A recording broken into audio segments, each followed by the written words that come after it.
Yun o, tanggal. For today's video mga ka-reaper, gagawa tayo ng DIY na pangtanggal dito sa may oil seal netong side clutch yoke mga ka-reaper. Para kapag ka nagkaroon to ng tagas, hindi na tayo mahihirapang magtanggal mga ka-reaper. Gagamit tayo ng scrap na 12mm tapos 8mm na round bar. Tapos dito sa may oil seal niya mga ka-reaper, dun sa may groove neto, tapos dun sa may shaft neto, sukatan natin. Para siya yung magsilbing guide natin dun sa may gawin natin pantanggal. 2mm.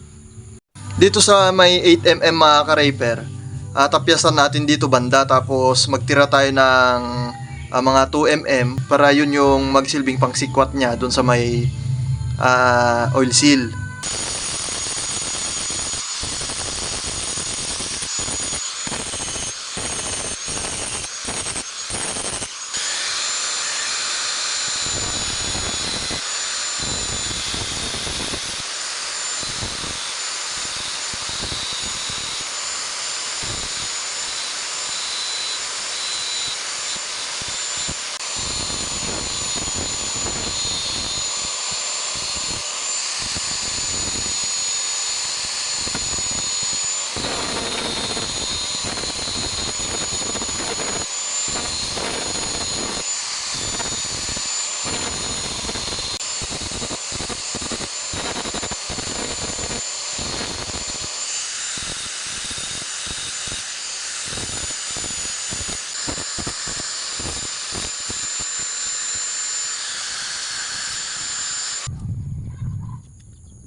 Ayan, tapos na nating tapyasan mga ka-reaper. Ganito siya kapag ka natapyasan na.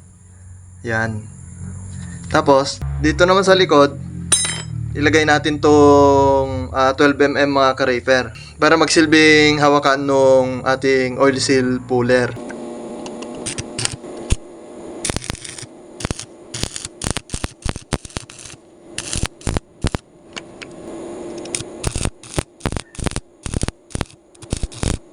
Ayan, nailagay na natin yung hawakan mga ka-reaper. Ngayon ang sunod naman mga ka-reaper at ang pinaka-importante, yung hardening. Ayan mga ka-reaper, ipainit lang natin. Tapos kapag kasakto na yung init niya, ilublob na natin sa tubig.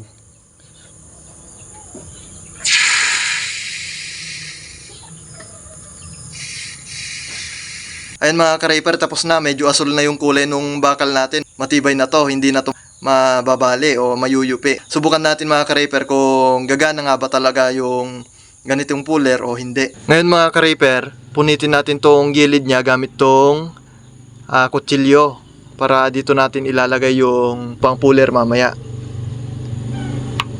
Ayun.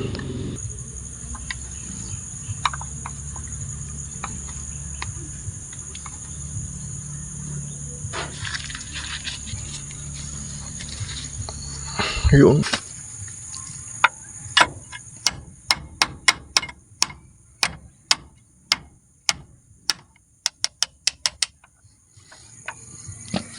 Ayun, walang kahirap-hirap na naalis mga ka-reaper.